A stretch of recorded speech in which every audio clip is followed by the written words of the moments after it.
नमस्कार दोस्तों, कैसे हैं आप सब लोग। आज दिन हो गया 25 सितंबर 2024, दिन बुधवार। हिंदी तिथि की बात करें तो आज अश्विन कृष्ण पक्ष की उदया तिथि अष्टमी है। तो साथियों, चलिए जानते हैं आज की उत्तर प्रदेश की काम की सिलेक्टेड खबरों को। लेकिन साथियों, उससे पहले आप इस वीडियो को उत्तर प्रदेश में कहां से किस जिले से देख रहे हैं, एक बार कॉमेंट में आकर जरूर बताइएगा। तो साथियों, शुरुआत करते हैं आज की उत्तर प्रदेश की बड़ी खबर के साथ। खान पान की वस्तुओं में मिलावट करने वालों की अब खैर नहीं। होटल, ढाबा और रेस्टोरेंट के लिए नया आदेश जारी। जी हां साथियों, मुख्यमंत्री योगी आदित्यनाथ ने खान पान की वस्तुओं में मानव अपशिष्ट और गंदगी की मिलावट करने वालों के खिलाफ कठोरतम कार्रवाई करने के निर्देश दिए हैं। मंगलवार को हुई एक उच्च स्तरीय बैठक में उन्होंने प्रदेश के सभी होटलों, ढाबों और रेस्टोरेंट्स की गहन जांच और सत्यापन का आदेश दिया, ताकि आम जन की स्वास्थ्य सुरक्षा सुनिश्चित की जा सके। मुख्यमंत्री ने बैठक में कहा कि हाल के दिनों में देश के विभिन्न क्षेत्रों में जूस, दाल और रोटी जैसी खाद्य वस्तुओं में गंदगी और मानव अपशिष्ट की मिलावट की घटनाएं सामने आई हैं। इन घटनाओं को विभत्स बताते हुए उन्होंने कहा कि ऐसे प्रयास कतई स्वीकार नहीं किए जा सकते और प्रदेश में ऐसी घटनाओं की रोकथाम के लिए ठोस प्रबंध किए जाने की आवश्यकता है। जी हां साथियों, मुख्यमंत्री ने खाद्य सुरक्षा एवं औषधि प्रशासन, पुलिस और स्थानीय प्रशासन की संयुक्त टीमों द्वारा सघन अभियान चलाकर सभी खान पान के प्रतिष्ठानों की जाँच का निर्देश दिया। उन्होंने कहा कि इन प्रतिष्ठानों के संचालक, प्रोपराइटर और मैनेजर के नाम और पते प्रमुखता से प्रदर्शित किए जाने चाहिए। इस संबंध में खाद्य सुरक्षा एवं मानक अधिनियम में आवश्यकतानुसार संशोधन करने का भी निर्देश दिया गया। केंद्रीय मंत्री जयंत चौधरी ने सीएम योगी को लिखा पत्र, बाढ़ पीड़ित किसानों को लाभ देने की मांग। जी हां साथियों, केंद्रीय मंत्री जयंत चौधरी ने उत्तर प्रदेश के मुख्यमंत्री योगी आदित्यनाथ को एक पत्र लिखकर अतिवृष्टि से प्रभावित किसानों की फसलों के नुकसान के संबंध में चिंता व्यक्त की है। उन्होंने खासकर ब्रज क्षेत्र के किसानों को राहत देने की मांग की है, जो हाल ही में बाढ़ और बारिश के कारण कठिनाइयों का सामना कर रहे हैं। जयंत चौधरी ने पत्र लिखते हुए कहा है कि पिछले दिनों मैं उत्तर प्रदेश के ब्रज क्षेत्र के दौरे के समय कई गांवों का भ्रमण किया। इस दौरान यह देखने में आया कि इस क्षेत्र में अतिवृष्टि के कारण किसानों की फसलों का अत्यधिक नुकसान हुआ है। उन्होंने कहा कि उन्हें तत्काल राहत पहुंचा जाने की आवश्यकता है। जी हां साथियों, पत्र में चौधरी ने बाढ़ पीड़ित किसानों को लाभ देने के लिए विशेष ध्यान देने की बात की है। उन्होंने फसल बीमा योजना के तहत मुआवजे का लाभ देने का भी सुझाव दिया, ताकि किसानों को अपने नुकसान की भरपाई करने में सहायता मिल सके। जी हां साथियों, मुआवजा और फसल बीमा योजना। जयंत चौधरी ने सीएम योगी से अनुरोध करते हुए कहा कि पूरे उत्तर प्रदेश के साथ साथ ब्रज क्षेत्र की प्रभावित गांव का भी प्राथमिकता के आधार पर यथाशीघ्र सर्वे करवाकर यहां के बाढ़ पीड़ित किसानों को फसल बीमा योजना के लाभ दिया जाए। साथ साथ उपयुक्त मुआवजे का भी लाभ दिलाने की कृपा करें। दोगली है कांग्रेस और राहुल गांधी की आरक्षण पर नीति। रिजर्वेशन, जातीय जनगणना को लेकर जारी है मायावती का हमला। जी हां साथियों, आरक्षण और जातीय जनगणना को लेकर बसपा सुप्रीमो मायावती का कांग्रेस पर हमला जारी है। उन्होंने मंगलवार को फिर निशाना साधते हुए कहा, आरक्षण को लेकर कांग्रेस और राहुल गांधी की नीति अस्पष्ट और दोगली है। एक्स पर मायावती ने लिखा कि केंद्र में रहते हुए कांग्रेसी सरकार ने जातीय जनगणना नहीं कराई। अब सत्ता से बाहर होने पर जातीय जनगणना को लेकर आवाज उठाना, यह सब ढोंग नहीं तो और क्या है। उन्होंने यह भी कहा कि कांग्रेस व राहुल गांधी की एसएससी, एसटी, ओबीसी आरक्षण नीति स्पष्ट, दोगली एवं छल कपट की है। अपने देश में इनके वोट के लिए ये आरक्षण का समर्थन करने के साथ इसको 50% से ऊपर बढ़ाने की वकालत करते हैं और विदेश जाकर उनके आरक्षण को खत्म करने की बात करते हैं। कांग्रेस और राहुल गांधी के इस दोहरे मापदंड से लोग सचेत रहें। आरक्षण विरोधी कांग्रेस व अन्य पार्टियों से भी लोग सजग रहें। जी हां साथियों, मायावती ने कहा कि यह भी सच है कि केंद्र में कांग्रेस की सरकार ने ओबीसी आरक्षण संबंधी मंडल कमीशन रिपोर्ट को लागू नहीं किया था। बीएसपी के संघर्ष से एससी, एसटी के पदोन्नति में आरक्षण को प्रभावी बनाने के लिए संसद में लाए गए संविधान संशोधन बिल को भी कांग्रेस ने पास नहीं होने दिया, जो अभी तक लंबित है। इस मामले में इनकी सरकार ने कोर्ट में सही से पैरवी नहीं की। आरक्षण विरोधी कांग्रेस व अन्य पार्टियों से भी लोग सजग रहें।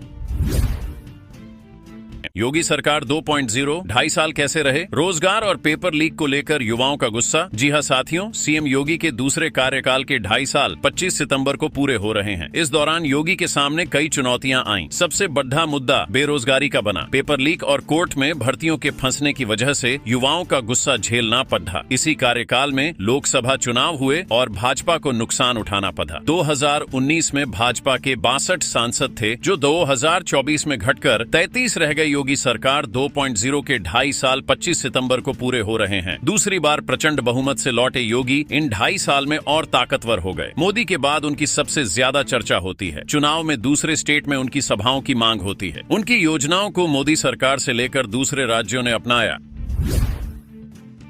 योगी बोले, माफिया गिद्ध गिद्धा रहा, हुजूर जान बख्श दो। मिर्जापुर में कहा हम बंटे थे इसलिए कटे थे, बंटिए मत। जी हां साथियों, मिर्जापुर में सीएम योगी ने कहा बंटे थे इसलिए कटे थे, बंटिए मत। एकजुट होकर विकास और सुरक्षा के इस माहौल में आगे बढ़िए। 2017 से पहले माफिया समानांतर सरकार चलाते थे। जब इनका खलीफा निकलता था तो जनता डर जाती थी, प्रशासन उनको सैल्यूट करने के लिए मजबूर था। जी हां साथियों, सीएम ने कहा आज माफिया गिड़गिड़ा रहे हैं, कह रहे हैं कि हुजूर एक बार बस जान बख्श दो, किसी को छेड़ेंगे नहीं, किसी की संपत्ति पर कब्जा नहीं करेंगे, अब रहम की भीख मांग रहे हैं। योगी ने मंझवा में 765 करोड़ की 127 विकास परियोजनाओं का लोकार्पण और शिलान्यास किया। जी हां साथियों, हम लोग अब बदलते हुए यूपी को देख रहे हैं, हम लोग बदलते हुए मिर्जापुर को देख रहे हैं। यहाँ अब श्रद्धालु आते हैं। यहाँ पहले माँ विंध्यवासिनी के क्या हाल थे, डर लगता था, लेकिन अब हालात बदल चुके हैं। अब आपको एक दिव्य मंदिर के दर्शन होंगे। अब मिर्जापुर के लोग कह सकते हैं कि हमारे पास भी मेडिकल कॉलेज है, विश्वविद्यालय भी यहाँ पर बनने जा रहा है। जब बेटी पढ़ेगी तभी आगे भी बढ़ेगी। हर घर नल की योजना शुरू की गई। जिस दिन ये पूरी तरह जमीनी स्तर पर काम करेगी, सबको शुद्ध पेयजल मिलेगा, बीमारियां दूर होंगी। अब लोगों को कहीं और नहीं जाना पड़ेगा। मिर्जापुर में अब नर्सिंग के कॉलेज भी खुल रहे हैं। जब बेटियां पढ़ेंगी तभी आगे भी बढ़ेंगी। हम जाति के आधार पर काम नहीं करते। हमारे मंत्री कुछ दिन पहले आए थे, यहाँ रोजगार मेला लगा था, नौकरियां दी गई थी, स्मार्टफोन दिए गए थे। हम लोग जाति के आधार पर काम नहीं करते हैं। आज हर जाति को फायदा मिल रहा है। आज यहाँ युवाओं को टैबलेट बांटे गए। क्या ये काम जाति देखकर किया गया? 2017 से पहले योजनाओं का लाभ देने में भेदभाव होता था।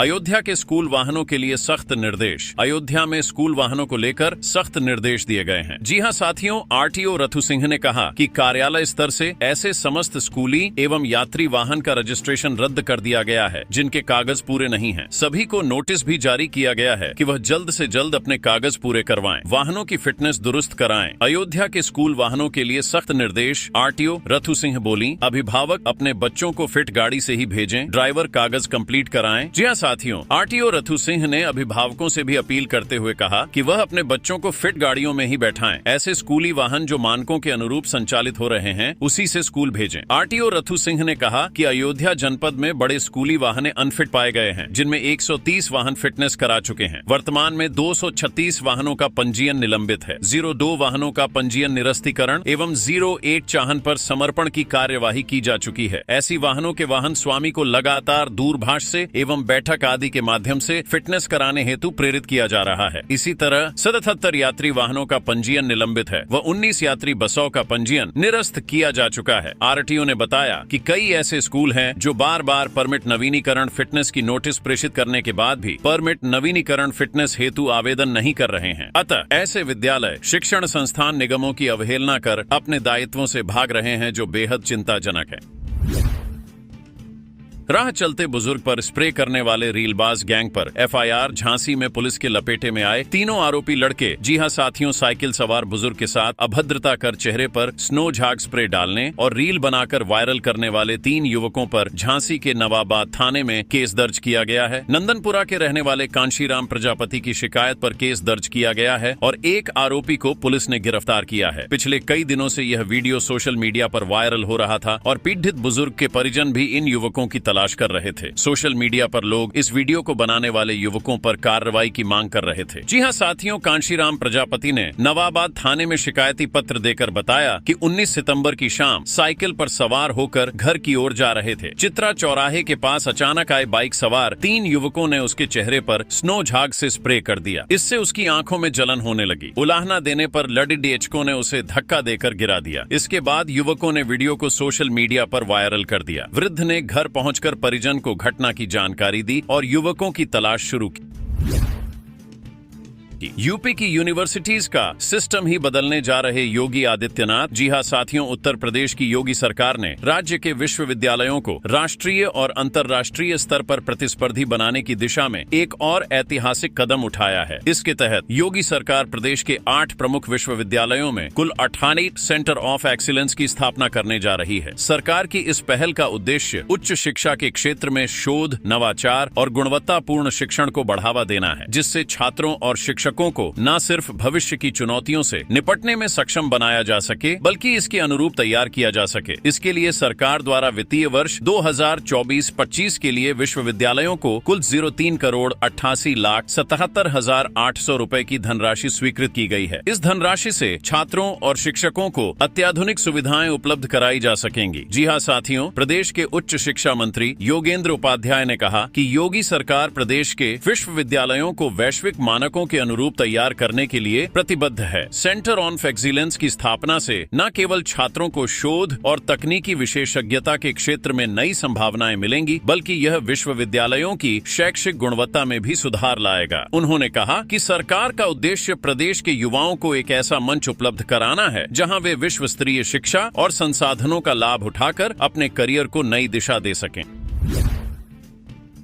प्याज के बढ़ते भाव से सरकार परेशान, कीमतों को काबू में रखने के लिए उठाया खास कदम। जी हां साथियों, सरकार ने हाल ही में निर्यात शुल्क हटाए जाने के बाद खुदरा कीमतों में आए उछाल के मद्देनजर थोक बाजारों में बफर स्टॉक से बिक्री बढ़ाकर प्याज की कीमतों पर अंकुश लगाने की कोशिश तेज कर दी है। उपभोक्ता मामलों की सचिव निधि खरे ने सोमवार को कहा कि केंद्र ने दिल्ली और अन्य प्रमुख शहरों के थोक बाजारों में अपने बफर स्टॉक से प्याज निकालना शुरू कर दिया है। सरकार की योजना पूरे देश में सब्सिडी वाले प्याज की खुदरा बिक्री की है। सरकार ने 10 दिन पहले प्याज पर $500 प्रति टन का न्यूनतम निर्यात मूल्य हटा दिया था। जी हां साथियों, खरे ने कहा, निर्यात शुल्क हटाने के बाद हमें कीमतों में उछाल का अनुमान था। 4.7 लाख टन के बफर स्टॉक और खरीफ की बुआई के बढ़े हुए रकबे के साथ हमें उम्मीद है कि प्याज की कीमतें नियंत्रण में रहेंगी। सरकार समूचे भारत में 35 रुपए प्रति किलोग्राम की रियायती दर पर प्याज की खुदरा बिक्री बढ़ाने की योजना बना रही है। इनमें उन शहरों पर ध्यान अधिक दिया जा रहा है जहां कीमतें राष्ट्रीय औसत से अधिक हैं।